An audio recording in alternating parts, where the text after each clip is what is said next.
এই জায়গাটি হচ্ছে তার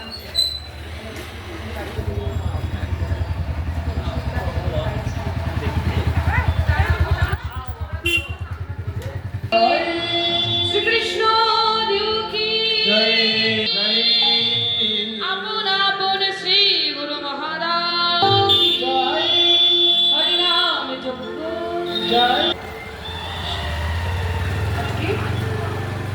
আমরা আস্বাদন করবো কলম স্বামী পাঠ বলছেন মান কাকে বলে, কি বলছে দেখুন।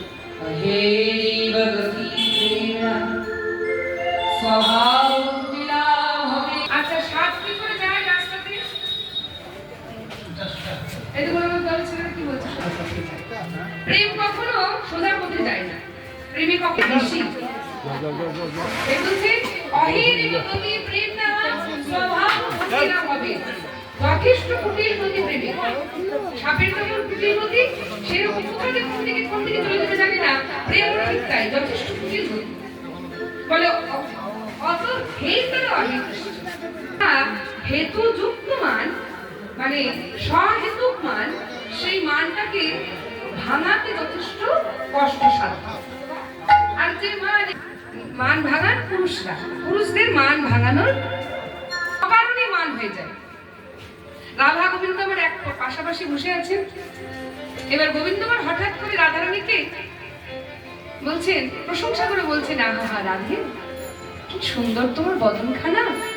বদন তো নয়, যেন মনে হচ্ছে একটি পূর্ণিমার চন্দ্র, পূর্ণিমার চাঁদ। নখ তো নখ নয়, যেন মনে হচ্ছে নখ চন্দ্রাবলী। কি চন্দ্রাবলী করে, তাহলে সেগুলো কি হবে? নখ চন্দ্রাবলী। তাহলে এখানে আমার কিছু ভুল আছে? ওই তোমার বোনের সঙ্গে করে মিল আছে কি? এই যেইটা চন্দ্রাবলী শুনে যাও জয় না কি হলো একদম রাগ করে। তো এইটা হচ্ছে নির্হেতুক মান হলে ভাঙাতে বিশেষ কিছু কষ্ট হয় না, কিন্তু যদি সহেতুক মান হয় সেটাকে ভাঙানো খুব মুশকিল। যদিও আমাদের সেটা আজকে বিষয়বস্তু নয়, মান ভাঙানোর বিষয়বস্তু তো নয় বাবু। তো তাহলেও আমি একবার বলে দিই যে মান আজকে হয়েছে কেন, ছোট্ট করে বলে নিই, যেহেতু আগে তো আমাদের লীলা আস্বাদন হয়নি।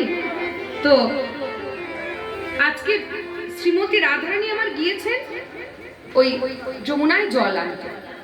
এবার যমুনায় জল আনতে যাচ্ছেন আর গোবিন্দ আমার গোষ্ঠ হতে বাড়ি ফিরছেন।